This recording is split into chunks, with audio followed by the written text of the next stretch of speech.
ಮೀನರಾಶಿಯವರ ಈ ಸಂವತ್ಸರದ ಫಲವನ್ನು ನೋಡೋಣ. ವೃಷಭ ಮತ್ತು ಮಿಥುನ ರಾಶಿಗಳಲ್ಲಿ ಗುರುವು ಸಂಚಾರ ಮಾಡುವಂತಹ ಸಂದರ್ಭದಲ್ಲಿ ನಿಮಗೆ ಅಶುಭದಾಯಕನಾಗಿರ್ತಾನೆ. ನಾನಾ ರೀತಿಯ ಮನಸ್ಸಿಗೆ ತೊಂದರೆಯನ್ನ ಉಂಟಾಗ್ತದೆ, ಚಿಂತೆಗಳಾಗ್ತದೆ, ಕೆಲಸ ಕಾರ್ಯಗಳು ಪ್ರಗತಿ ಆಗೋದಿಲ್ಲ. ನೀವು ಕೈ ಹಿಡಿದಂತಹ ಕೆಲಸಗಳಲ್ಲಿ ಸ್ವಲ್ಪ ತೊಂದರೆ ಉಂಟಾಗ್ತದೆ, ಸ್ವಲ್ಪ ಮನಸ್ತಾಪವೂ ಕೂಡ ಆಗುವಂತಹ ಒಂದು ಸಂದರ್ಭಗಳು ಕಾಣ್ತದೆ. ಪ್ರತಿ ಗುರುವಾರದಲ್ಲಿ ದಕ್ಷಿಣಾಮೂರ್ತಿಯ ದರ್ಶನವನ್ನು ಮಾಡೋದ್ರಿಂದ ಈ ಒಂದು ತೊಂದರೆಗಳನ್ನು ಕೂಡ ನೀವು ನಿವಾರಣೆಯನ್ನ ಮಾಡ್ಕೋಬಹುದಾಗಿರುತ್ತೆ.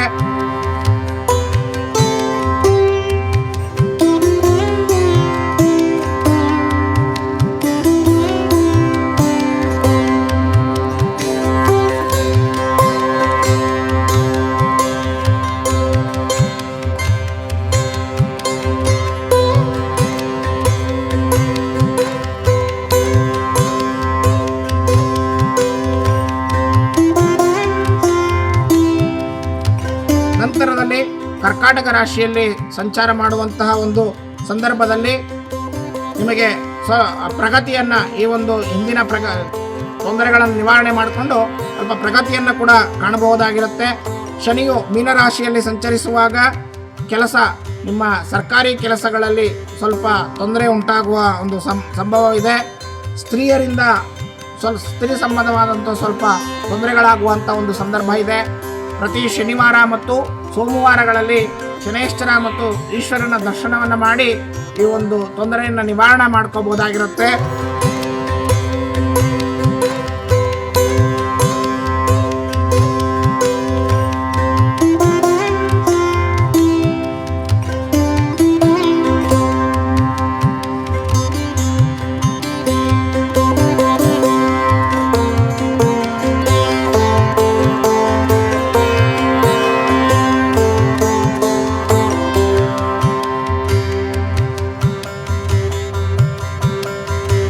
ಹೆಚ್ಚು ನಷ್ಟವೂ ಇಲ್ಲದೆ ಹೆಚ್ಚು ಲಾಭವೂ ಇಲ್ಲದೆ ನಿಮ್ಮ ಒಂದು ಜೀವನ ಈ ಒಂದು ಸಂವತ್ಸರದಲ್ಲಿ ನಡೀತದೆ ಅಂತ ಹೇಳ್ಬೋದಾಗಿರುತ್ತೆ.